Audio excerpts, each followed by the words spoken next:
Cette unité est destinée à l'injection de résine monocomposant dans des fibres de carbone. Il est également possible d'injecter des résines à deux composants en les mixant préalablement.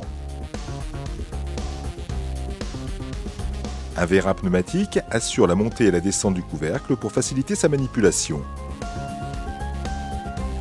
Commencez par mettre la résine dans un pot métallique qui va servir de récipient d'injection. Mettre en place le pot dans la cuve. Faire pivoter le couvercle pour le positionner au-dessus avant de refermer l'ensemble.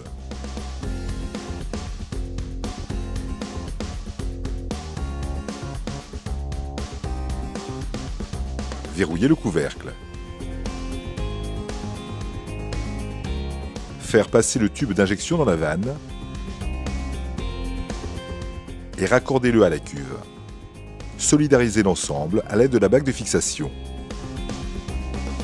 Placez la gaine chauffante sur le tube d'injection.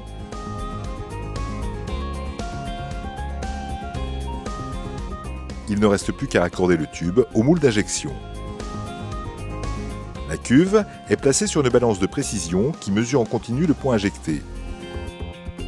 En fonction de cette mesure, la vanne à pincement régule automatiquement le débit de résine injectée durant toute la phase d'injection. L'utilisateur peut également opter pour une injection en pression simple en laissant la vanne totalement ouverte. Le pilotage des machines se fait à partir d'un écran tactile.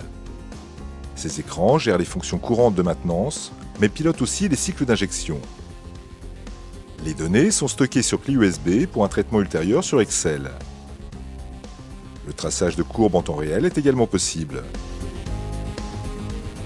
Il est indispensable de maintenir une chauffe douce de la résine tout au long du process afin d'éviter de mettre la résine en exotherme.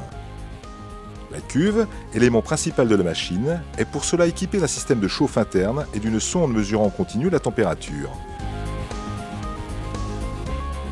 Un moteur électrique assure le brassage continu de la résine. La pompe à vide permet ensuite d'effectuer le dégazage de la résine. L'injection peut être effectuée soit en débit contrôlé, soit en pression contrôlée. Elle peut de plus se faire sous vide en infusion. Cet équipement accepte des pressions allant jusqu'à 10 bars. Simple d'utilisation, ce système ne nécessite pas de nettoyage lourd ou coûteux. Aucun élément mécanique de la machine n'est en contact avec la résine, ce qui évite tout grippage dû à celle-ci. Ce type d'installation est éprouvé et a déjà fait l'objet de nombreuses ventes auprès de Dassault, Airbus, SKF Aerospace et bien d'autres.